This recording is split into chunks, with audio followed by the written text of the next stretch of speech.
मुझे ना तन चाहिए ना धन चाहिए, बस अमन से भरा ये वतन चाहिए। जब तक जिंदा रहूं इस मातृभूमि के लिए, और जब मरूं तो तिरंगा का कफन चाहिए। हिंदुस्तान जिंदाबाद, दे दे हब एकरा पे जान, देशवा हमारी महान हवे। दे दे हब एकरा पे जान, देशवा हमारी महान हवे।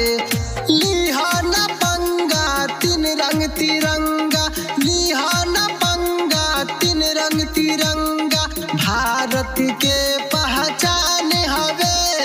दे दे हब एकरा पे जान, देशवा हमारी महान हवे। दे दे हब एकरा पे जान, देशवा हमारी महान हवे। हमारा देश हिंदुस्तान जिंदाबाद था, जिंदाबाद है और जिंदाबाद रहेगा। हिंदुस्तान जिंदाबाद, हिंदुस्तान जिंदाबाद। कितना वीर शहीद हो गईले, सीना तान के गईले। घुसपैठी आतंकी कुल के घर में घुस के मरले। घुसपैठी आतंकी कुल के घर में घुस के मरले। कितना वीर शहीद हो गईले, सीना तान के गईले। घुसपैठी आतंकी कुल के घर में घुस के मरले।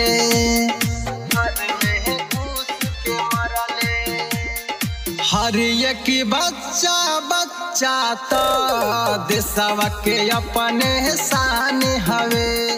हर एक बच्चा बच्चा तो देशवा के अपने शान हवे।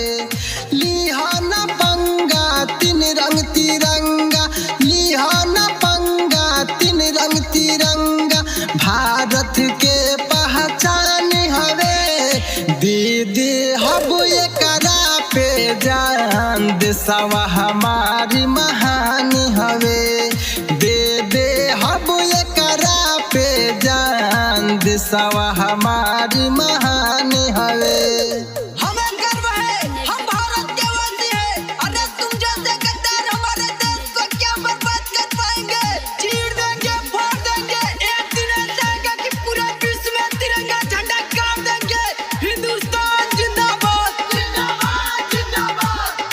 कफन बांध के बॉर्डर पे हरदम रहे खड़ा। नतमस्तक करी ले उनके देश के बड़े सहारा। नतमस्तक करी ले उनके देश के बड़े सहारा। कफन बांध के बॉर्डर पे हरदम रहे खड़ा। नतमस्तक करी ले उनके देश के बड़े सहारा। देश के बड़े सहारा। वतन के शान बढ़ाइबो हम, साथ में वीर जवान हवे।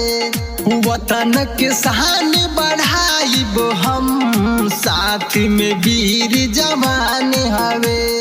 लिहाना पंगा तीन रंग तिरंगा, लिहाना पंगा तीन रंग तिरंगा, भारत के पहचान हवे। दे दे हब एकरा पे जान, देशवा हमारी महान हवे।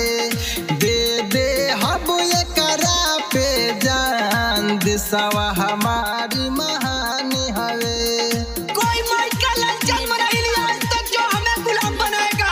अरे हम तो उनके गुलाम हैं, जो सीमा पर खड़े होकर ललचा रहे हैं। वो चूर चूर हो जाएगा जो देश से मेरे टकराएगा। हिंदुस्तान जिंदाबाद, जिंदाबाद।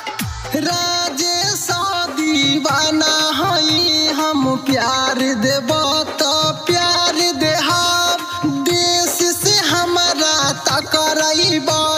सीना में झंडा देहब। देश से हमारा टकराइब तो सीना में झंडा गाड़ देहब। राजेश दीवाना हई हम प्यार देब तो प्यार देहब। देश से हमारा टकराइब तो सीना में झंडा गाड़ देहब।